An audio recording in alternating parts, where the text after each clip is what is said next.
Hai semuanya, selamat datang di Labirin Rasa. Tempat rasa yang tersesat, temukan tempat agar terucap. Sebelumnya, kami, Lala dan Erina, mengucapkan terima kasih banyak untuk kalian yang udah mau dengerin podcast ini.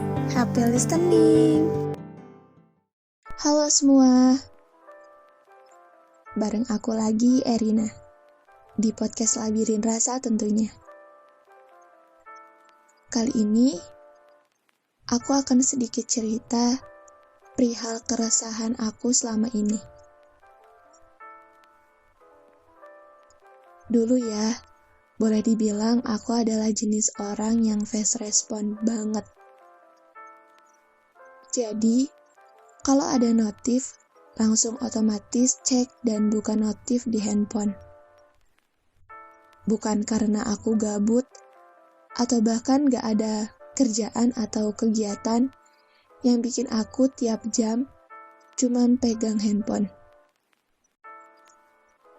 Tapi, menurut aku pribadi, pada saat itu lebih ke arah menghargai orang aja. Pasti dong, aku juga satu ketika akan benar-benar nyimpen handphone. Logout dari Line, Twitter, Instagram, dan media sosial lainnya. Supaya aku fokus sama tujuan yang dikerjakan pada saat itu. Ngerjain tugas, atau persiapan ujian misalnya. Tapi setelah dari itu, aku pasti akan langsung buka chatroom, membalas obrolan-obrolan, dan membalas seperti yang seharusnya aku balas. Karena pasti orang menghubungi punya alasan dan tujuan. Entah tujuannya cuma mau ngisi waktu senggang, atau hal-hal lainnya. Yang jelas, pasti seseorang menghubungi kita punya tujuan. Sampai aku waktu itu rasanya pengen nanya ke orang-orang yang gak bales chat, tapi dengan gamblangnya update Instastory. Dengan hahihi di mana-mana. Kayak ini orang males, ganggu, lari dari tanggung jawab, gak penting. Motifnya tuh sebenarnya apa gitu? Aku kecewa parah pada saat itu ke orang-orang modelan kayak gitu. Mungkin chat itu emang gak berarti buat si penerima. Tapi, siapa tahu kalau balasannya itu adalah sesuatu yang urgent bagi si pengirim. Gak ada yang tahu kan? Tapi, beberapa tahun belakangan ini aku tahu alasan mereka melakukan hal itu. Aku sendiri sempat ngerasain efek negatif dari media sosial.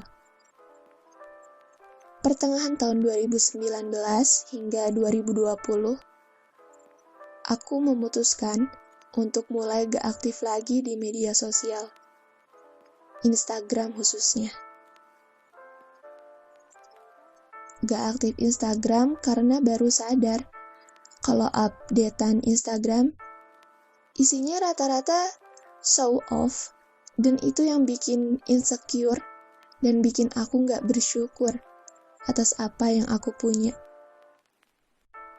Dan selama aku punya Instagram, aku sibuk melihat perkembangan kehidupan orang lain. Tanpa aku sadari, aku gak mengupgrade perkembangan diri sendiri. Gak aktif di Twitter karena pada saat itu lupa password.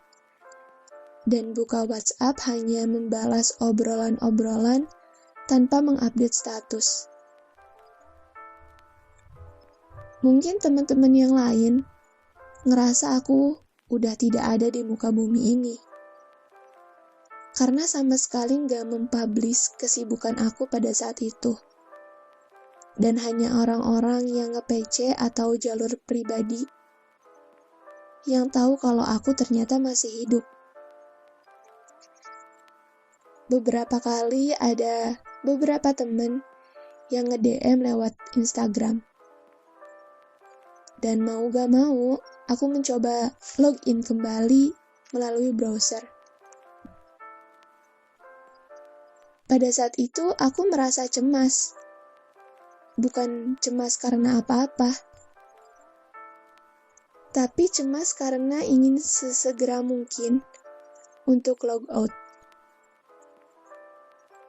Aku pun mulai mengetahui kekurangan yang ada di dalam diri yang harus diperbaiki ketimbang harus scroll atas bawah dan tap 2 kali. Ketika aku menonaktifkan beberapa media sosial, rasanya aku lebih tenang, gak kepikiran lagi story-story orang, gak kepikiran lagi status orang lain, dan lebih menghargai kehidupan orang lain yang memiliki kesibukannya masing-masing. Delete social media doesn't mean delete your social life. Aku ngerasa udah saatnya aku kembali bersosialisasi secara real. Bukan sekedar membangun basa-basi di media sosial. And the point is, ternyata dunia nyata lebih menarik dari dunia maya.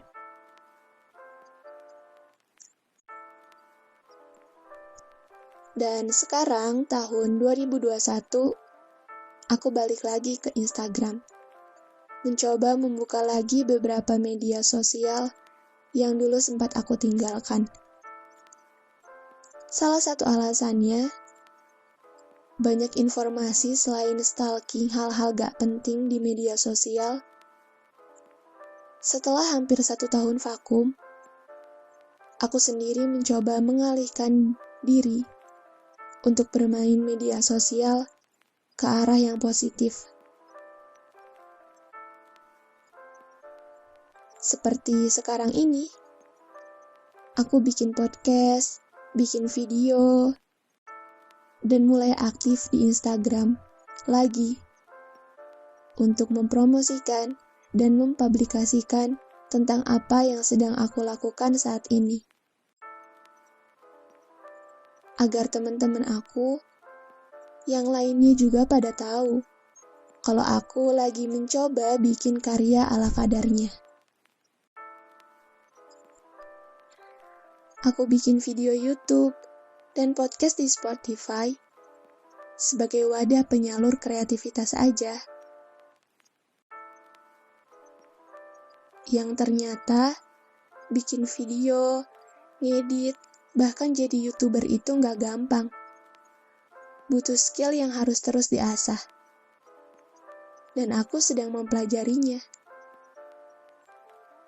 Poin penting lainnya, aku nggak ambisius buat jadi sesuatu yang terkenal. Karena aku tahu diri aja. Dan jangan terlalu berekspektasi tinggi perihal aku saat ini. Ketika aku memulai lagi untuk kembali ke sosial media, aku saring lagi siapa aja yang benar-benar perlu aku follow. Yang benar-benar perlu untuk aku save nomor WhatsApp-nya. Dan saat ini, aku merasa jauh lebih baik setelah perjalanan panjang mengenal dunia bernama media sosial. Hal-hal yang dulunya aku herankan, ternyata aku rasakan sendiri saat ini. Dan aku harap teman-teman yang dengerin podcast Labirin Rasa episode kali ini, kalian bisa terhindar dari efek negatif media sosial. Dan buat kalian yang mau berbagi cerita juga, bisa langsung email ke email yang ada di description box. Terima kasih yang udah mau dengerin. See you guys.